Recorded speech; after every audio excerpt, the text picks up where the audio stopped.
Very good afternoon to you. This is your lunchtime news bulletin coming to you live here on MTV Sports with News First. I'm Shanti Rampati. Let's start off with a look at your headlines. Minister Vasudeva Nanayakkara says that the task of building a common Sri Lankan identity has been limited to mere words. Transfers of inmates from the Welikada prison to other prisons commences. Flood warnings issued to several European nations. Now for a comprehensive look at those stories, Minister of National Languages and Social Integration Vasudeva Nanayakkara says that the task of building a common Sri Lankan identity has been limited to mere words.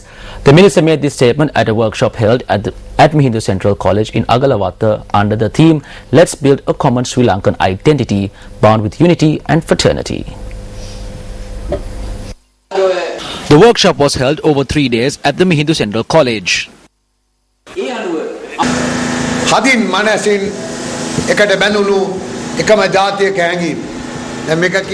is easy to say a common nation bound by heart and mind, but how do we achieve that? We all have our aspirations. There are the aspirations of the Sinhalese, the aspirations of the Tamils and the aspirations of the Muslims.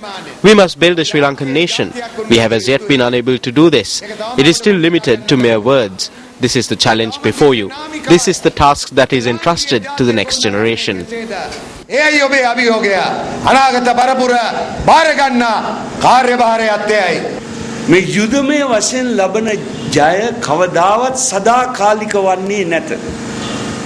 Victories won by war will never be permanent. How many times has Sri Lanka been united? But this was never permanent unity. It was only temporary. This country cannot be permanently unified by simply bringing the land into one picture and under one flag. Within this land and within this flag, when the day comes where every community feels that they are equal to the other, that is when we can truly unite this country.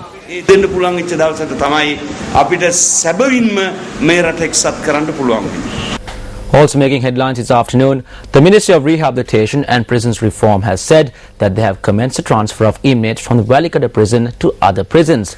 Subject Minister Chandrasiri Gajadhira said that they hope to transfer up to 2,500 inmates from the Welikada prison to other prisons by August. The minister said that they will be transferred to prisons that are not crowded. Accordingly, transfers will take place to Kalutara, Mahara and Watareka. Meanwhile, female inmates will be transferred to the Bogambara prison. The Colombo Municipal Council has made a decision to reject garbage that has not been categorized. The Municipal Commissioner Bhadrani Jayawardena said that this decision will be implemented starting from next month. Steps to collect garbage that has been categorized commenced on Saturday. Municipal Commissioner Bhadrani Jayawardena said that garbage should be separated into biodegradable and non-biodegradable before being given to the CMC for collection. The Ministry of Buddha Sasana and Religious Affairs says that it is holding discussions with the Sri Lanka Standards Institute to introduce a standard for Atapirikara. Secretary to the Ministry NKB Dissanayaka said that steps are being taken to introduce a standard for Atapirikara in accordance with the instructions of the President. The Secretary to the Ministry of Buddha Sasana and Religious Affairs says that the decision must be arrived at on the standards of Atapirikara and that the relevant institutions and the public should be informed and regulations should be introduced. The President too had instructed officials to introduce standards for all instruments used in pujas, including Atapirikara. The President had issued these instructions after he had been informed of the same by the Chief Prelate of the Asgiri chapter, the Most Venerable Udugama Sri Buddha Rakita Thera. Meanwhile, the Consumer Affairs Authority commenced operations yesterday to raid traders who sell substandard Atapirikara and other instruments used in religious rituals. A member of the Air Force has committed suicide at the Anuradhapura Air Force camp. Air Force spokesperson Air Commodore Andrew Vijay Surya said that the victim committed suicide with the use of a hand grenade. He said that in addition to the police conducting investigations, the Air Force is also conducting investigations. Now, the Air Force spokesperson noted that there were no other persons injured in the incident. Moving on to other local news, Minister of External Affairs New Zealand Maria McCully will arrive in the island tomorrow on a 2-day official visit. According to Foreign Secretary Dr. Karunatilaka Amanugama, McCully will meet his Sri Lankan counterpart Professor G.L. Pieris and Minister of Economic Development Basil Rajapaksa during his stay in the island. The Minister of External Affairs, New Zealand, will focus on strengthening bilateral trade opportunities between both countries and would also discuss about the Commonwealth Heads of Government meeting, which is scheduled to be held in November in Sri Lanka. Foreign Secretary Amanugama further said that the objective of the visit is to strengthen bilateral relations between New Zealand and Sri Lanka. Minister of Education Bandula Gunawardena says that measures were taken to solve prevailing issues pertaining to the teaching of Buddhism in schools. The minister made this statement at an event held in Walana, Panadura. The event was held to declare open a two-story building at the Walana Sri Vijaya Saugata Mahapirivena in Panadura. The event was held under the auspices of Ministers Partli Champika Ranawaka, Rohitabe Gunawardena and Arjuna Ranatunga.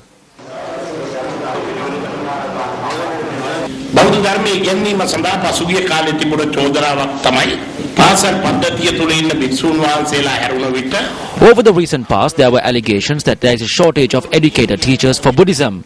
But I would like to reiterate the fact that a gazette notification was published for the recruitment of 1,000 teachers who had passed the subject of Buddhism at the GCE Advanced Level Examination and have taught for a period of 5 years or more at Sunday schools. ගුරු සේවයට අනුයුක්ත කර ගැනීම සඳහා gazette පත්‍රය පළ කළාය කියන ටික මම මේ අවස්ථාවේදී මතක් කරන්නට කැමැති වෙනවා. Well, the country's first fully air-conditioned super luxury intercity express train commenced operations today. The train brought down from China will operate between the Kandy and the Colombo Fort railway stations. The first service commenced at 5:50 am today at the Kandy railway station under the auspices of Minister of Transport Kumara Valgama and the Superintendent of Railway Operations L.A.R. Ratnayaka. While the train will only operate Friday through Monday, a single ticket is priced at 500 rupees. The train will leave the Colombo Fort railway station at 5:20 pm and will reach Kandy at 8:03 pm on the travel days. The train will make stops along the way in Ragama, Gampaha and Peradeniya, and arrangements have been made for passengers to reserve tickets.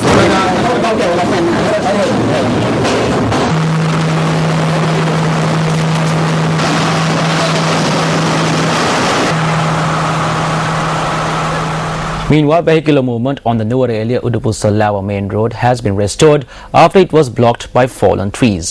Our correspondent said that trees had fallen onto the road due to the gale force winds that blew across the area last night. He further said that the road was cleared for traffic by around 10 this morning with the assistance of the Kandapollo Police and the Nuwara Disaster Management Centre.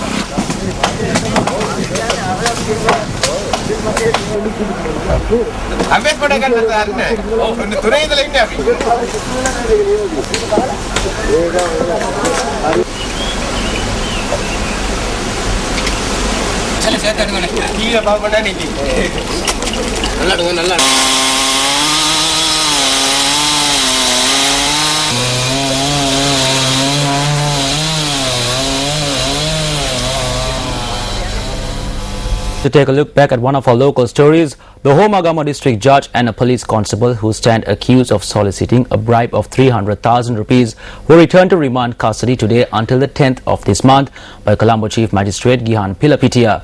Requesting bail for the suspects, police constable M. Mahinda Kitsiri and Homagama district judge H.P. Sunil Vikram Abesingha. The defence counsel made submissions to court for over an hour today.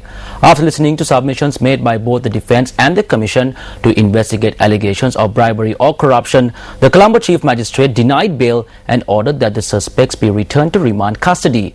Well, tune into Primetime News at 9 tonight for a comprehensive report on this story. However, before we end today's edition of Lunchtime News, we leave you with some visuals of 5 rare white lion cubs born in a wildlife park in South China. How strangely, the animals will be given a dog surrogate to feed on in the future, with workers saying that this milk will make them the strongest they can be. For News First, I'm Shanjirang Party. Enjoy.